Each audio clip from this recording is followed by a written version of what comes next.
यदा यदा हि धर्मस्य ग्लानिर्भवति भारत अभ्युत्थानम् अधर्मस्य तदात्मानं सृजाम्यहम् परित्राणाय साधूनां विनाशाय च दुष्कृतां धर्म संस्थापनार्थाय संभवामि युगे युगे।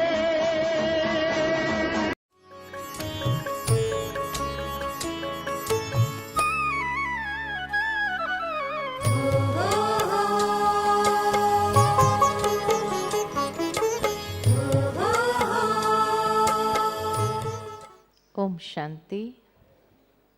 सहज लग जाता है, लेकिन तब कई लोग हमसे पूछते, बहन जी हम प्रार्थना करते ना रोज, प्रार्थना और मेडिटेशन एक नहीं है।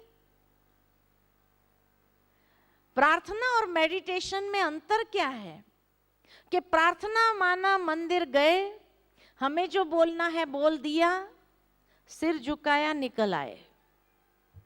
वहां खड़े नहीं रहते हैं सुनने के लिए कि वो भी मुझे कुछ कह रहा है। जो मुझे कहना है वो मैंने कह दिया, फिर जो उसको कुछ कहना है उसका सुनने का हमारे पास टाइम नहीं है। ये प्रार्थना है। लेकिन मेडिटेशन माना क्या? कुछ हम बोले, फिर अपने मन को शांत करो, सुनो वो भी कुछ कह रहा है। Silence is the best form of communication. और ईश्वर के साथ कम्युनिकेशन के लिए मन को जितना शांत करते हैं उतना उसका आवाज हमें सुनाई देता है। तो meditation is listening to God. It's a two way communication, talking to God and listening to God. और प्रेयर इज सिर्फ टॉकिंग टू गॉड। ये अंतर है ना? एक बार की बात याद आती है कि एक बार एक छोटा बच्चा 5 साल का चर्च में पहुंच गया। तो चर्च में पादरी जी प्रेयर कर रहे थे। अब बच्चा तो नकल करने में होशियार होता है, वो भी बाजू में जाके खड़ा हो गया और पादरी जी की तरह हाथ जोड़ करके होठ फड़फड़ाने लगा, कुछ अंदर ही अंदर बोल रहा था। पादरी जी बार बार देखे बच्चा लगातार कुछ बोल रहा है, वो भी अपनी प्रेयर कर रहे थे। जैसे ही पादरी जी ने पूरा किया, बच्चे ने भी पूरा कर दिया। पादरी जी को बड़ा आश्चर्य लगा, बच्चे से पूछा, बेटा तुमने भगवान से क्या कहा? बच्चे ने कहा, आपने क्या कहा? पादरी जी ने कहा, मैं तो प्रेयर कर रहा था। तो बच्चा मुस्कुरा कर कहता, मैं भी प्रेयर ही कर रहा था। पादरी जी ने सोचा, इतनी लंबी कौन सी प्रेयर की होगी? पूछा, तुमने कौन सी प्रेयर की? बच्चे ने पूछा, आपने कौन सी प्रेयर की? पादरी जी ने अपनी प्रेयर सुना दी। तो बच्चा मुस्कुरा कर कहता, मैं तो एबीसीडी बोल रहा था। पादरी जी ने कहा, भगवान के सामने एबीसीडी थोड़ी बोलनी चाहिए। बच्चा बड़ा होशियार था, कहने लगा, ये तो पता नहीं कि एबीसीडी बोलनी चाहिए नहीं बोलनी चाहिए, लेकिन इतना जरूर पता है कि आपकी प्रेयर में भी वही 26 अक्षर एबीसीडी के ही थे और मेरी प्रेयर में भी वही 26 अक्षर एबीसीडी के ही थे। आपकी प्रेयर में ढंग से लगे हुए थे, मैंने सीधा सीधा बोल दिया और उसको कहा, जैसे अच्छा लगे लगा लेना। भगवान को कौन प्रिय लगेगा? कौन प्रिय लगेगा? इसीलिए कहा, जब निर्दोष भाव से, तभी भगवान बार बार अर्जुन को कहते, किसी कामना वश नहीं, निष्काम भाव से तुम भगवान को जब याद करते हैं तो भगवान के अति प्रिय बन जाते हैं। भगवान भी इतना ही प्यार करने लगता है। लेकिन जब मतलब से याद करेंगे, स्वार्थ से याद करेंगे, कामनाओं के साथ याद करेंगे, तो भगवान का प्यार का पात्र नहीं बन सकोगे। इसीलिए कहा, दृढ़ता पूर्वक सीधा बैठकर हृदय में शुद्ध भावना के साथ मन को एकाग्र करना, मन बुद्धि और दृष्टि को एकाग्र करो उसके दिव्य स्वरूप पर और उसकी ऊर्जा को समाते जाओ अंदर में, बैटरी चार्ज होने लगेगी। और फिर ये ध्यान कब करना चाहिए और कितना करना चाहिए, ये दूसरा सवाल है।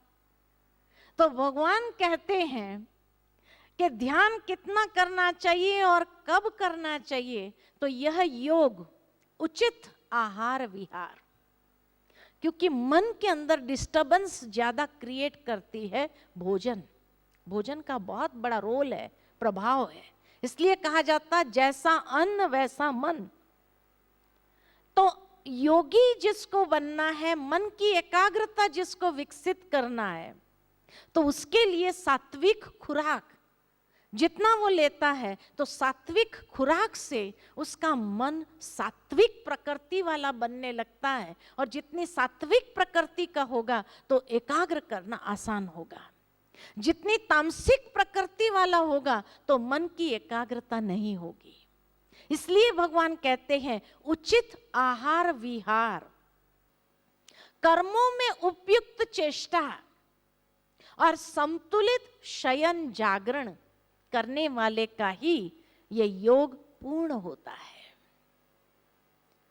शयन जागरण आप देखेंगे प्रैक्टिकल कि जैसे ही शाम हो जाती है, सूर्यास्त हो जाता है, सूर्यास्त हो जाने के बाद अंधेरा जैसे हुआ कि मान लो कि एक बच्चा अगर फूल तोड़ने बगीचे में जाता है तो माँ बाप उसको क्या कहते हैं, बेटा रात को फूल नहीं तोड़ना चाहिए। क्यों नहीं तोड़ना चाहिए? क्यों नहीं तोड़ना चाहिए? सो गए। स्वाभाविक है कि माँ बाप यही कहेंगे ये पेड़ पौधे सो गए हैं, इसलिए उसको डिस्टर्ब नहीं कर। सो गए का मतलब क्या हुआ? सो गए माना उन्होंने अपनी साइकिल चेंज कर दी, कि कार्बन डाइऑक्साइड रिलीज करना चालू किया और ऑक्सीजन लेना शुरू कर दिया। ये पेड़ पौधे सो गए। उसी पंच तत्व की प्रकृति से हमारा भी ये शरीर बना है। अगर वो पेड़ पौधे सो जाते हैं तो ये प्रकृति भी सोना चाहती है कि नहीं सोना चाहती है? इसीलिए आप देखेंगे अंधेरा होने के बाद जैसे आप भोजन करेंगे, उबासी यानी शरीर सिग्नल देना चालू करता है कि अभी मैं भी सोना चाहता हूं, आई वॉन्ट टू स्लीप। लेकिन जैसे ही उबासी आती है तो लोग क्या सोचते, अरे इतना जल्दी कहां सोएंगे। और फिर भी अगर लग रहा है कि भाई सुस्ती आ रही है तो क्या कहते, एक कप चाय, एक कप कॉफी पी लो। अब एक कप चाय या एक कप कॉफी का क्या काम करती है? जैसे घोड़ा होता है ना, और घोड़ा अगर थोड़ा चलना शुरू करे और वो घोड़े को भगाने के लिए मालिक चाबुक लगाता है, 3 चाबुक लगाया तो घोड़ा फिर भागना शुरू करता है, और तेज भगाना है तो 6 चाबुक लगाते हैं उसको, और तेजी से भागने लगता है। तो एक कप चाय 3 चाबुक है। ये मन रूपी घोड़े को 3 चाबुक लगाई, अब मन रूपी घोड़ा भागना शुरू हो गया। और कॉफी, एक कप कॉफी 6 चाबुक है, और 6 चाबुक लगाई तो सोचो मन रूपी घोड़ा कितना दौड़ेगा। अभी किसी घोड़े को आप रुकने न दो, खाने न दो, अच्छा खुराक न खिलाओ, भगाते रहो, फिर आखिर क्या हो जाता है? वो घोड़ा अनकंट्रोल में आ जाता है और फिर आप कंट्रोल नहीं कर सकते हैं, और फिर ऐसा भगाएगा जो आपको डर लगने लगेगा कि ये क्या हो गया, रोकने का प्रयत्न कर रहे हैं और ये रुकना नहीं रहा है। ठीक इसी तरह मन को भी बार बार ये चाबुक लगाते गए तो मन रूपी घोड़ा भी जो भागना चालू करता है रुकने का नाम नहीं लेता है। इसलिए डिप्रेशन माना ही मन रूपी घोड़ा अनकंट्रोल्ड पूरी रात भी व्यक्ति को सोने नहीं देता है। और क्यों सोने नहीं देता? क्योंकि हमने उसको चाबुक मार मार के भगाया है। अब वो आदत ही हो गया भागने का। दौड़ रहा है, दौड़ रहा है, रात को सोना चाहता है व्यक्ति, नींद करना चाहता है, लेकिन नींद की गोलियां लेने के बाद शरीर थका हुआ है, तो ये शरीर सोने का प्रयत्न करता है, लेकिन सबकॉन्शियस लेवल पर वो घोड़ा भाग रहा है, भाग रहा है, भाग रहा है। इसीलिए व्यक्ति जब सुबह उठता है ना, तो फ्रेशनेस का अनुभव नहीं करता है, क्योंकि मन ने तो सारी रात भाग भाग करके काम ही किया है, फ्रेशनेस नहीं है। इसलिए व्यक्ति सबसे पहले जब सुबह उठता है तो क्या करता है? सबसे पहले क्या करते हैं? उठते ही सबसे पहले उठते ही आप घड़ी देखते कितना बजा, और फिर सोचते हैं 5 मिनट और सो जाते हैं, 5 मिनट और फिर 5 मिनट और सोते हैं, और वो 5 मिनट का पौना घंटा हो जाता है, फिर एकदम उठ करके अरे लेट हो गया, लेट हो गया। फिर क्या हालत होती है उस व्यक्ति की, देखने जैसी होती है। कहने का भावार्थ, ये 5 मिनट सोने का फिर विचार क्यों आया? क्योंकि मन फ्रेश नहीं है, मन सोना चाहता है। और फिर भी आपने उसको उठा करके भगाया, चलो भाई जाना ही पड़ेगा, ट्रेन पकड़नी है, फ्लाइट पकड़नी है, जाना ही पड़ेगा। भागे उठ करके, फ्लाइट में बैठने के बाद क्या होता है? सो जाता है। मनुष्य काम पर जाता है, सो जाता है, बार बार सिर लुढ़कता रहता है, खड़ा नहीं रख सकते। क्यों नहीं रहता है? क्या कहते हैं? अरे बड़े जल्दी उठ गए ना आज। जल्दी उठे इसलिए नहीं, क्योंकि मन ने सारी रात आराम ही नहीं किया है, मन भागता ही रहा है, क्योंकि भगाने की आदत हमने ही उसको डाली है। इसलिए अब वो शांत होता ही नहीं है। रिलैक्स करना चाहते हैं, लेकिन रिलैक्स होता ही नहीं है। इसीलिए भगवान कहते उचित शयन जागरण, संतुलित शयन जागरण बहुत जरूरी है। कि जिस तरह रात को पेड़ पौधे सो गए, ऐसे ये शरीर भी सोना चाहता है, उसको सोने दो।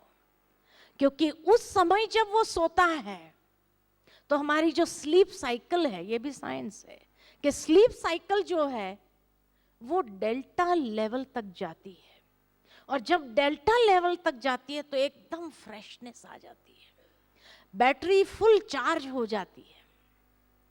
इसीलिए पहली नींद हर एक इंसान की, जो ये मेडिकल साइंस बताता है कि हर व्यक्ति साइकिल में सोता है, लगभग 2 घंटे की एक साइकिल होती है। Varies from people to people, person to person, लेकिन लगभग 2 घंटे की, 110 मिनट से 130 मिनट के बीच में एक साइकिल होती है हमारी। और जब उस साइकिल में हम सो जाते हैं और वो अपनी स्लीप साइकिल में चला जाता है, तो उस समय हमारा ब्रेन जो है डेल्टा लेवल तक जाता है, इतना रिलैक्स हो जाता है। और डेल्टा लेवल में जब जाता है, 20 मिनट डेल्टा लेवल में सोते हैं हम, और उससे 4 घंटे की ऊर्जा चार्ज कर लेते हैं, 4 घंटे की ऊर्जा। लेकिन ये पहली sleep cycle should be before 12 o'clock, तो 10 से 12 के बीच में पहली स्लीप साइकिल होनी ही चाहिए। ये बहुत उपयोगी है। लेकिन आजकल लोग 10 बजे के बाद तो काम पर से आते हैं, उसके बाद खाना खाते हैं, खाना खाने के बाद सोचते हैं जल्दी थोड़ी तुरंत सोना चाहिए, इसलिए टीवी चालू करो। सबसे खराब ये आदत है। क्यों टीवी खाने के बाद टीवी नहीं देखना चाहिए? क्यों नहीं देखना चाहिए? उसके पीछे भी एक साइंटिफिक रीजन है, और साइंटिफिक रीजन ये है कि वो हमारे माइंड को बहुत एक्टिवेट कर देता है। एक बार हमें ये बात कैसे पता चली, तो एक बार एक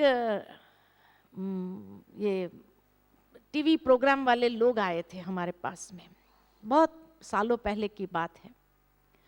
तो उसको हमने कहा हमको एक मेडिटेशन पर ऐड बनानी है। तो कहा क्या करेंगे आप? मैंने कहा हम शांति में बैठेंगे और धीरे धीरे विचार देंगे। मेडिटेशन के लिए, माइंड को रिलैक्स करने के लिए। कहा कोई नहीं देखेगा। मैंने कहा क्यों नहीं देखेंगे? कहा आज मनुष्य की आदत है कि आज एक ऐड बनाते हैं ना, उसके माइंड को पकड़ने के लिए हमें उनके माइंड से अधिक चित्र देने पड़ते हैं। आज एक मनुष्य की नॉर्मल सोचने की जो पावर है कि 1 मिनट में 25 से 30 बातें सोच सकता है, तो एड बनाने के लिए या फिल्म बनाने के लिए हमें उससे अधिक चित्र देने पड़ते हैं। माना हमें 1 मिनट में 25 चित्र से अधिक 50 चित्र तक, जितना ज्यादा मैक्सिमम हम दे सकते हैं, तब वो ध्यान उसका पकड़ के रखा जाता है। आजकल के बच्चे एक्शन फिल्म्स में क्यों ज्यादा इंटरेस्टेड होते हैं? क्योंकि 1 मिनट में उसका जो माइंड की कैपेसिटी है, उससे वो चित्र फ्लैशेस इतने ज्यादा जल्दी चेंज होते हैं, तब उस बच्चे के ध्यान को वो पकड़ते हैं। और ध्यान को जब पकड़ते हैं, वो एक टक बिना पलक झपकाए, क्योंकि एक भी चित्र मिस नहीं होना चाहिए उसका, इसलिए पलक भी नहीं झपकाता है, और तब जाकर के उसके ध्यान को हम पकड़ सकते हैं। अब आप सोचो, रात को जब शरीर सोना चाहता है, मन रिलैक्स होना चाहता है, आप रिलैक्सेशन के लिए टीवी चालू करते हैं, और उस समय 1 मिनट में 50 चित्र फ्लैशेस चलते हैं, तो ये आपके माइंड की जो गति है उसको कितना बढ़ा देते हैं। और एक बार माइंड एक्टिवेट हो गया, शरीर थका हुआ है इसलिए आप सो जाते हैं, लेकिन मन एक्टिवेट हो गया, उसको शांत होने में कम से कम 3-4 घंटा लगता है शांत होने में। अब 11 बजे के बाद आप टीवी चालू करके देखना शुरू करते हैं और फिर सोते हैं 12-1 बजे, माइंड इतना एक्टिवेट हो गया, 4 बजे तक तो आपका मन शांत नहीं होता है, और उसके बाद मन सोता है, और उसके बाद मन सोता है 6 बजे 7 बजे तक तो उठना होता है। इसीलिए जो मन की बैटरी चार्ज होनी चाहिए वो नहीं होती है। इसीलिए रात को जैसे ही शरीर ने सिग्नल दिया, माना हमने अपनी प्रकृति को बहुत एक्सप्लॉइट कर दिया है, इसलिए आवश्यकता है कि उस विधि के पास वापस जाए, और जब उसने सिग्नल दिया तब सो जाए। 10 बजे तक अपने कारोबार समेट करके, हमारी दादी जी हमेशा कहती 10 माना बस, 10 माना बस, सो जाओ। और जब 10 बजे से सो जाते हैं, 10 से 12 के बीच में पहली साइकिल कंप्लीट हो गई, फिर 12 से 2 बजे दूसरी साइकिल कंप्लीट हो गई, फिर तीसरी साइकिल 2 से 4 में 6 घंटे की नींद, बहुत बढ़िया क्वालिटी की नींद होती है। और 4 बजे तक इतने फ्रेश हो जाते हैं, ब्रह्म मुहूर्त हुआ है, संतुलित शयन जागरण। तो जागरण भी जो है सुबह 4 बजे। आप लोग उठ रहे हैं सुबह 4 बजे? यहाँ उठ रहे? अच्छा लग रहा है? फ्रेश लग रहा है या नींद आ रही है? दिन में फ्रेश लग रहा है। कहने का भावार्थ कि जब शयन जागरण हमारा संतुलित है, सुबह 4 बजे जब उठता है, उसको कहा जाता है ब्रह्म मुहूर्त। ब्रह्म मुहूर्त क्यों कहा? यह अमृत वेला, क्योंकि उस समय पेड़ पौधे पुनः अपनी साइकिल चेंज करते हैं, वो ऑक्सीजन रिलीज करते हैं और कार्बन डाइऑक्साइड लेना शुरू करते हैं। और उस ब्रह्म मुहूर्त में जो फर्स्ट क्वालिटी का ऑक्सीजन होता है, जो रिलीज होता है, वो अमृत बराबर होता है, इसलिए उसको अमृत वेला कहा जाता है। और जो व्यक्ति उस समय ध्यान में बैठता है और डीप इनहेल करता है वो फ्रेश ऑक्सीजन, तो वो फ्रेश ऑक्सीजन उसके ब्रेन को अमृत के जैसे टॉनिक देने लगता है। इसीलिए पहले के जमाने में कहावत थी, early to bed early to rise, makes a man healthy, wealthy and wise. Wisdom आती है, ब्रेन इतना शार्प होने लगता है और इतना शार्प हो जाता है, जितने भी दुनिया में महान हस्तियां हो गई उनकी ऑटोबायोग्राफी आप पढ़ो, आपको पता चलेगा कितने बजे वो उठते थे, कितने बजे वो सोते थे। और सुबह को जब ये फ्रेश क्वालिटी का ऑक्सीजन मिला उसको, वो अमृत का काम करता है।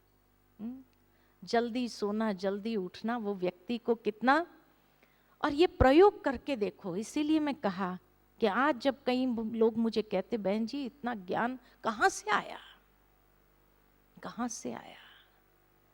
सुबह का अमृत वेले का अमृत पान किया है और उस मेंटल कैपेसिटीज को इतना विकसित कर सकते हैं आप, इतना विकसित कर सकते हैं बेशुमार।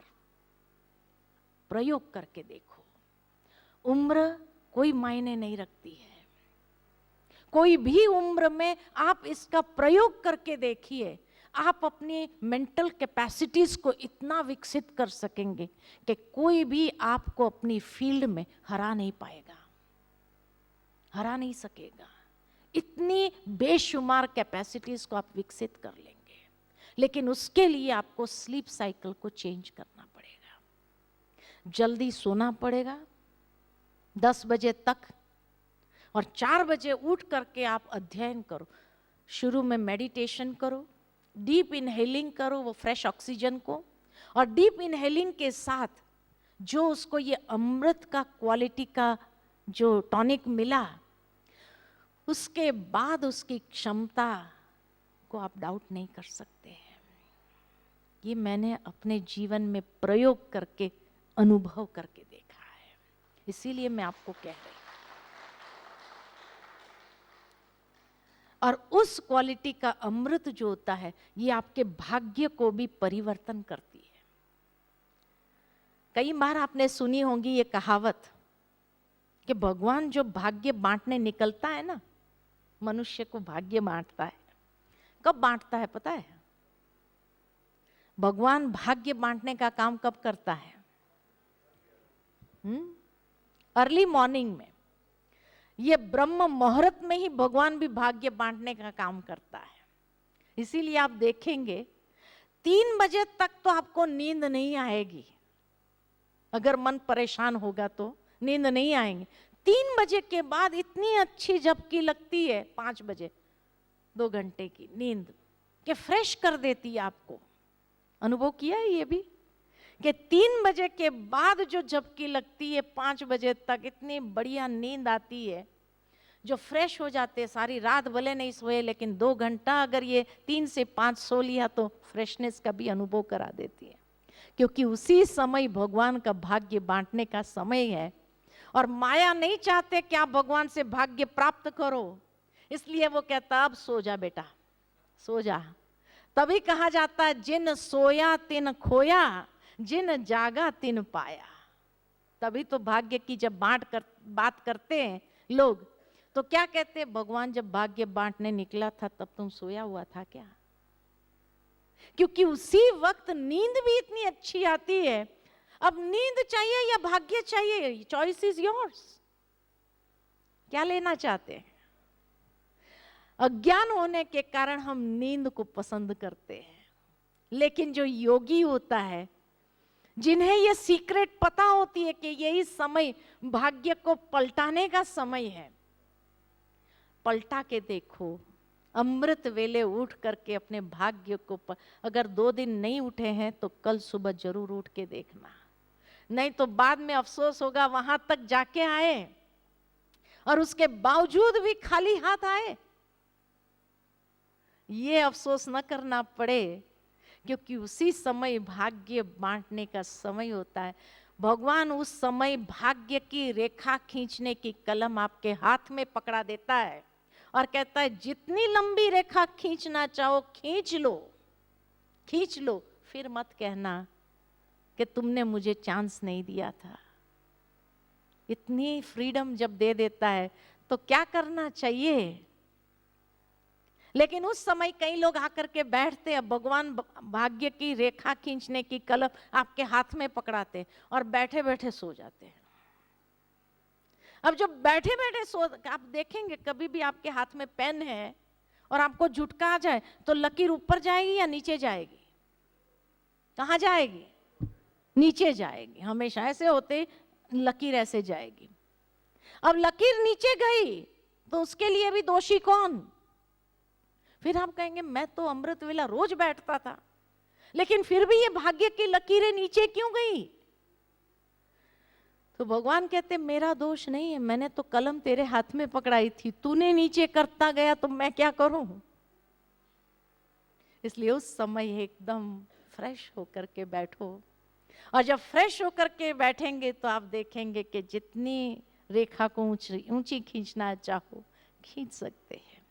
भाग्य पलटते हमने देखा है, भाग्य पलटते देखा है। जो सुबह सुबह उठ करके प्राणायाम करते हैं और मेडिटेशन करते हैं, उसका भाग्य पलटते देखा है।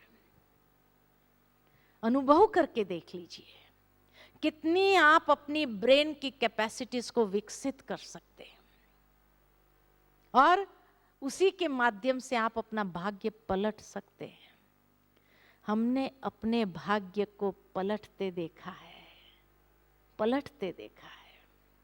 इसलिए कहा कि ये योग उचित आहार विहार, एक तो भोजन बड़ा संयम वाला सात्विक होना जरूरी है अगर आप अपने भाग्य को बहुत ऊंचा ले जाना चाहते। तो कर्मों में उपयुक्त चेष्टा, कोई गलत कर्म से अपने आप को बचा के रखो, और संतुलित शयन जागरण जिसका होता है उसका ही ये योग सिद्ध होता है, सिद्ध होता है।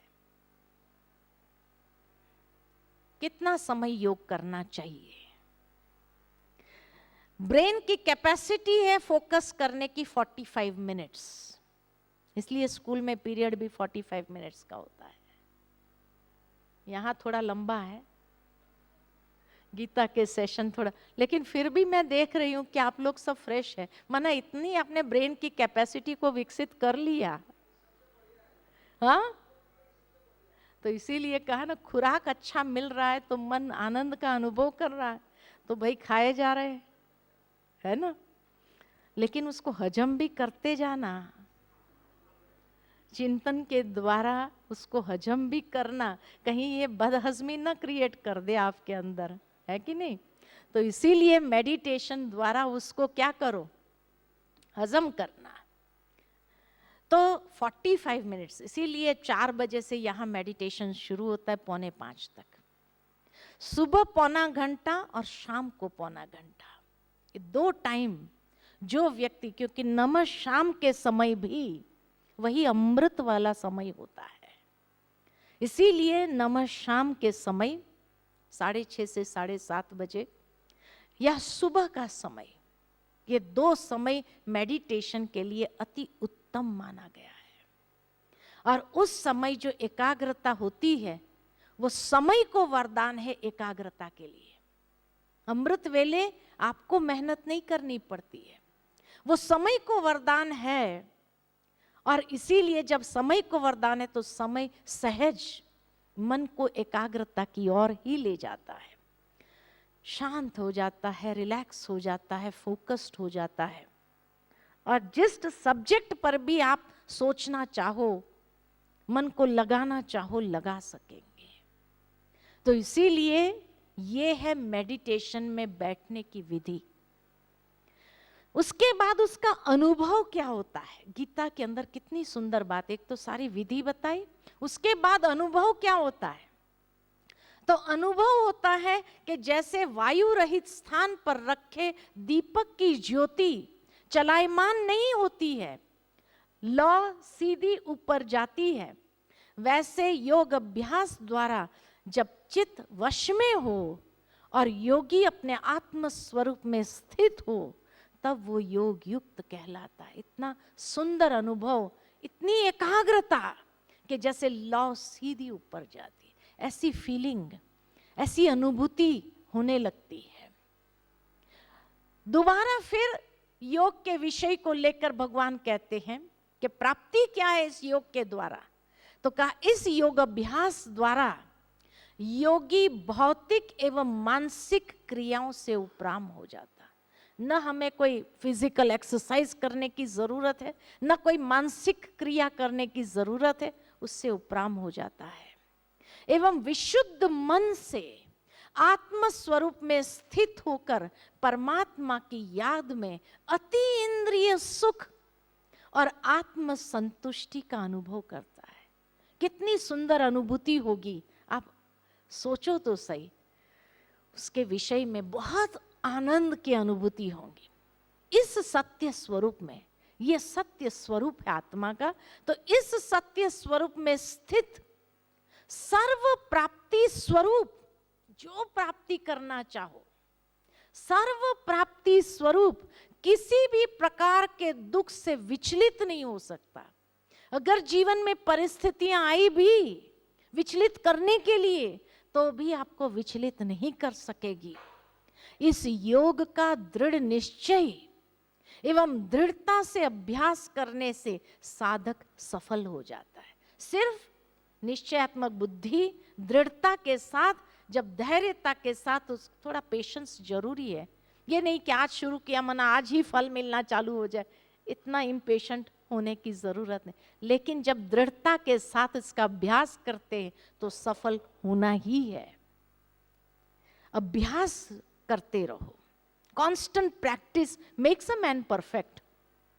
तो योग अभ्यास भी करना बहुत जरूरी है, तभी उसमें भी सफल हो सकते हैं। अभ्यास से एक बात याद आती है कि एक बार ये अर्जुन इतना बड़ा धनुर्धर कैसे बना, ये प्रेरणा उसने कहाँ से प्राप्त की।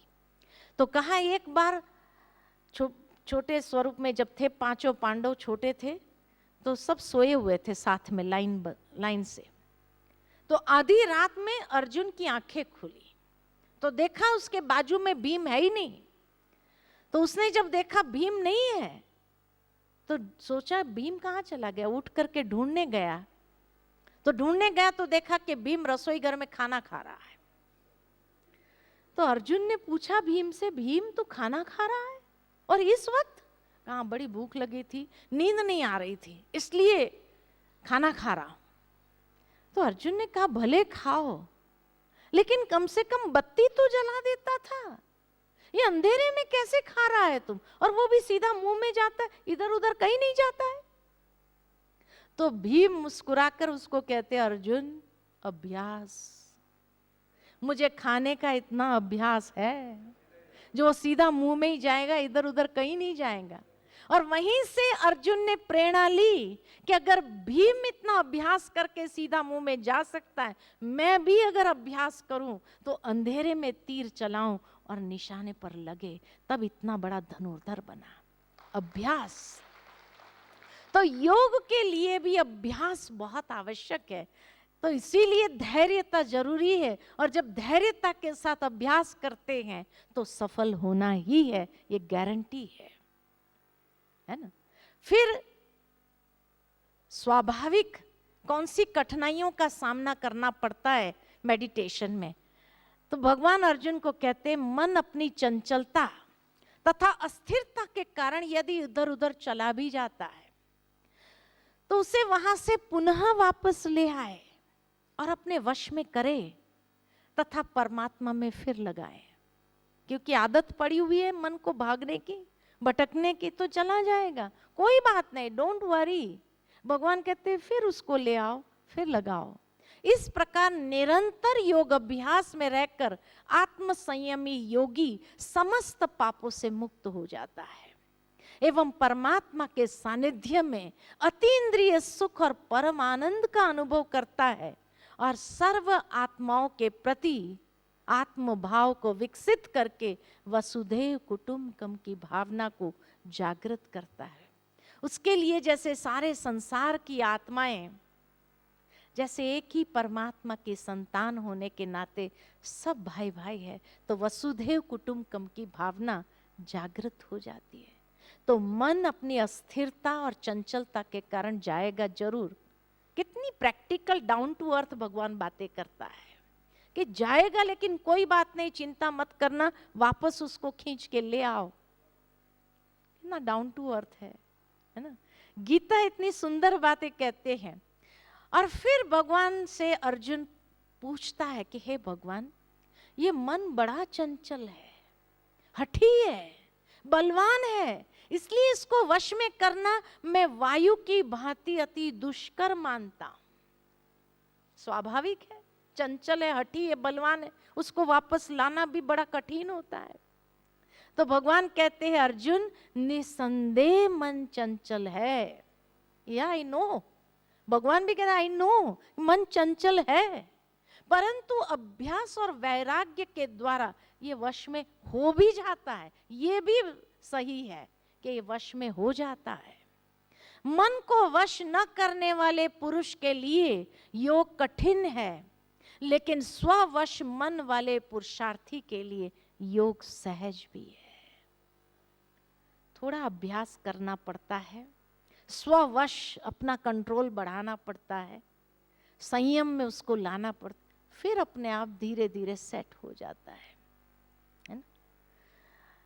तब दूसरा प्रश्न अर्जुन पूछता है कि हे भगवान, मानो मैं योग अभ्यास कर रहा हूं, लेकिन अगर मेरी अंतिम घड़ी आ जाए और असफल हो गए, उसी समय मन भटक गया, तो असफल पुरुषार्थी जिसकी योग में श्रद्धा है पर अंत समय मन विचलित हो जाए, तो वह योग सिद्धि के बजाय किस गति को प्राप्त होता है?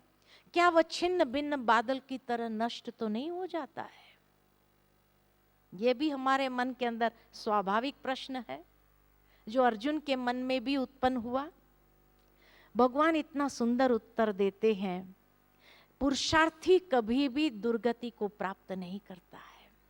जो पुरुषार्थ कर रहे हैं, अंत समय भले अगर मन विचलित भी हो गया तो भी दुर्गति नहीं होती है। वह पुनः जन्म पा करके मनुष्य जन्म पुनः उसको प्राप्त होता है और अपने पूर्व जन्म के दैवी संस्कारों को जागृत करता है और योग अभ्यास के मार्ग पर आकर्षित होता है।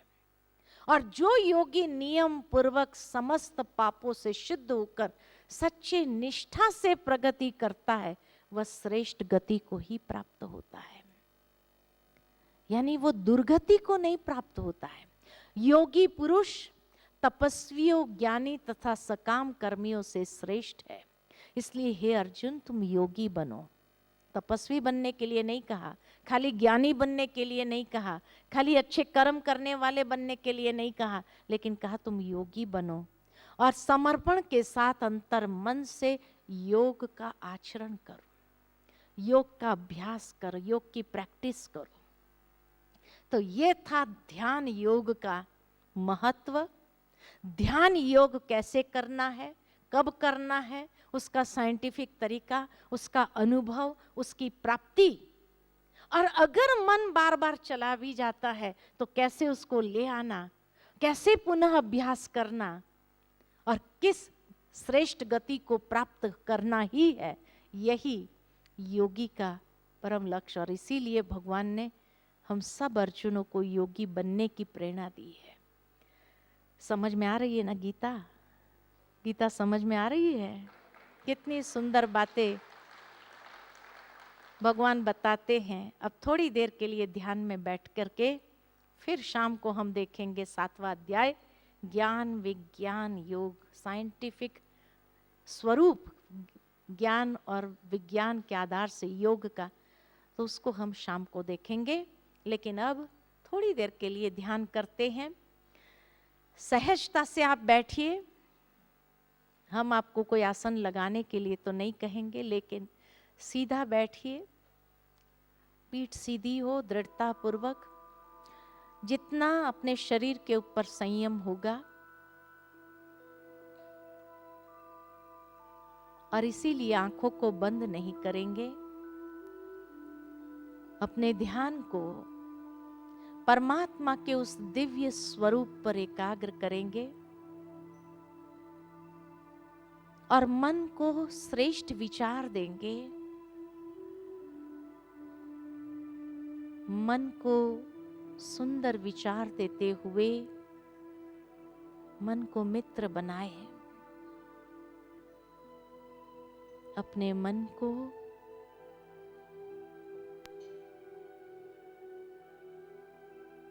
एकाग्र करे। पहले अपने स्वरूप पर, भ्रुकुटी की मध्य में अंतर चक्षु से देखो स्वयं को।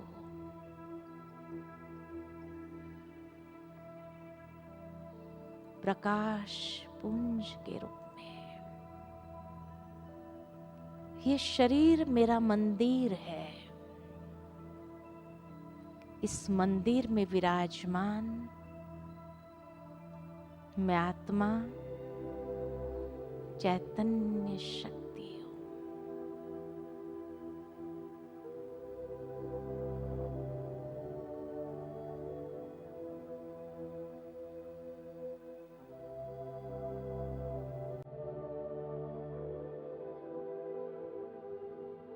इस योग अभ्यास के लिए उचित आहार विहार,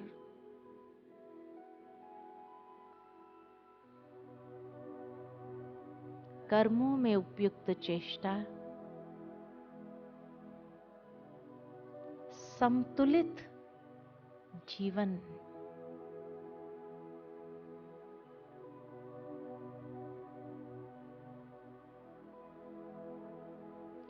और ध्यान को एकाग्र करो उस दिव्य स्वरूप पर, परमात्मा के सानिध्य में। मन को ले चलते हैं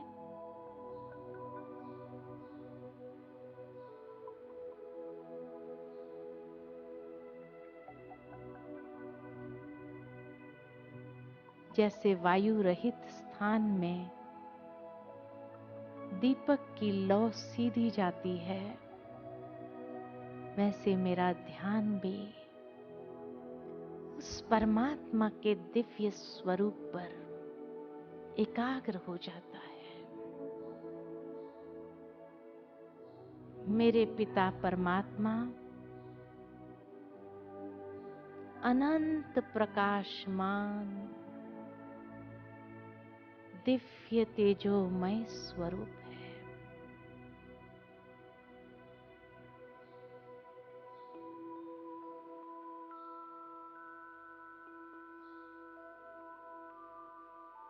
परमात्मा की दिव्य शक्तियां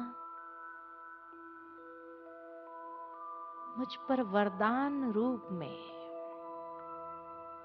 महसूस कर रही हूं।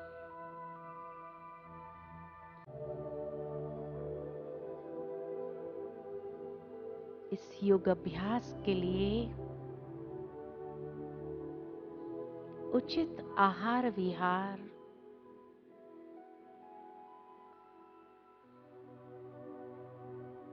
कर्मों में उपयुक्त चेष्टा,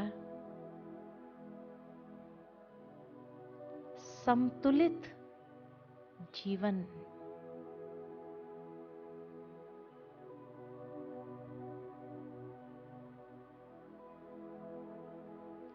और ध्यान को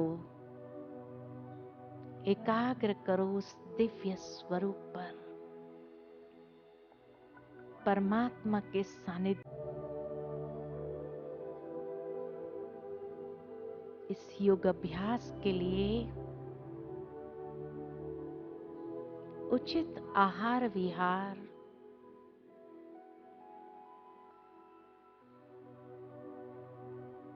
कर्मों में उपयुक्त चेष्टा, संतुलित जीवन,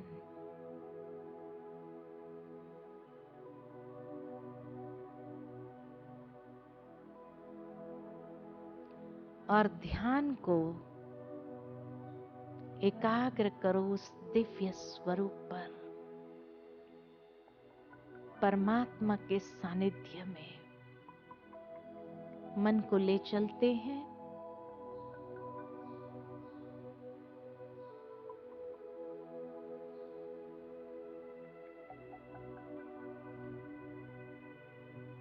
जैसे वायु रहित स्थान में दीपक की लौ सीधी जाती है, वैसे मेरा ध्यान भी उस परमात्मा के दिव्य स्वरूप पर एकाग्र हो जाता है। मेरे पिता परमात्मा अनंत प्रकाशमान दिव्य तेजोमय स्वरूप है।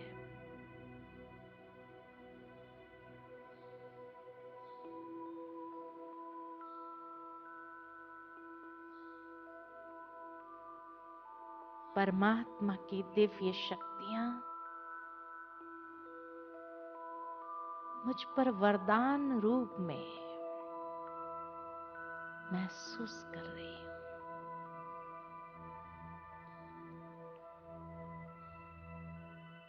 जैसे कि परमात्मा का वरदानी हस्त मेरे मस्तिष्क पर है।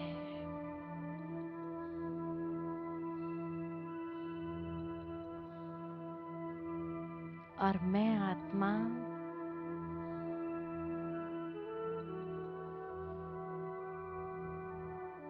वरदानी होती जा रही हूं।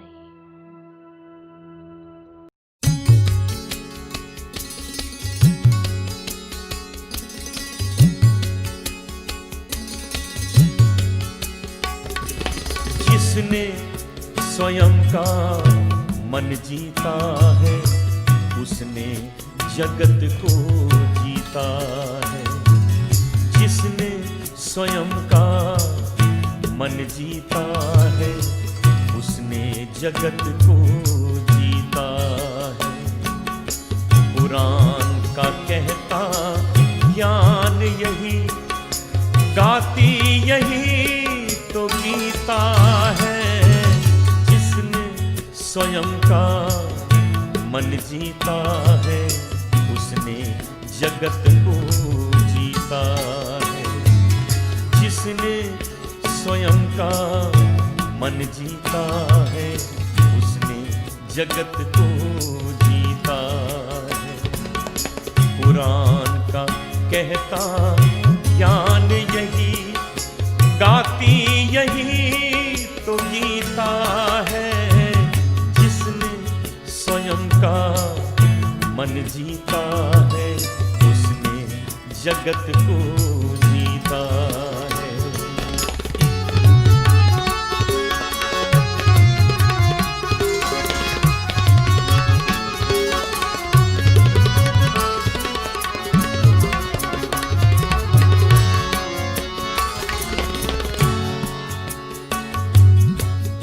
मन की चंचलता जिसने संयम की डोर से बांधी, जिसके विवेक का दीप बुझा पाए ना क्रोध की आंधी।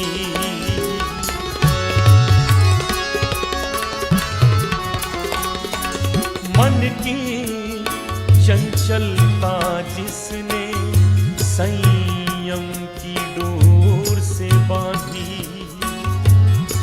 जिसके विवेक का दीप बुझा पाए ना क्रोध की आंधी। बन गए वही तो राम कृष्ण ईसा गौतम और गांधी। बन गए वही तो राम कृष्ण ईसा गौतम और गांधी। विघ्नों की अग्नि परीक्षा को जो पार करे वो सीता है। जिसने स्वयं का मन जीता है, उसने जगत को जीता है। जिसने स्वयं का मन जीता है, उसने जगत को जीता है। पुराण का कहता ज्ञान यही, गाती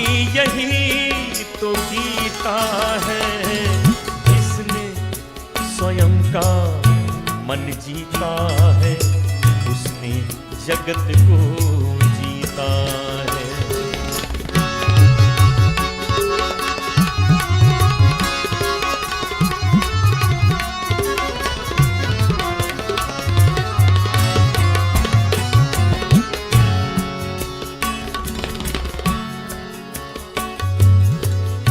तलवारों से जो जग जीते वो क्रूर है, अत्याचारी है। जिसने है प्रेम से दिल जीता, जग जीत का वो अधिकारी है।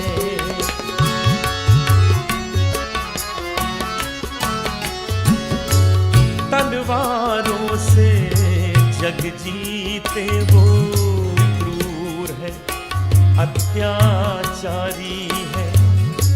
जिसने है प्रेम से दिल जीता, जग जीत का वो अधिकारी है। इंद्रजीत प्रभु प्यारा है, उससे माया भी हारी है। इंद्रजीत प्रभु प्यारा है, उससे माया भी हारी है।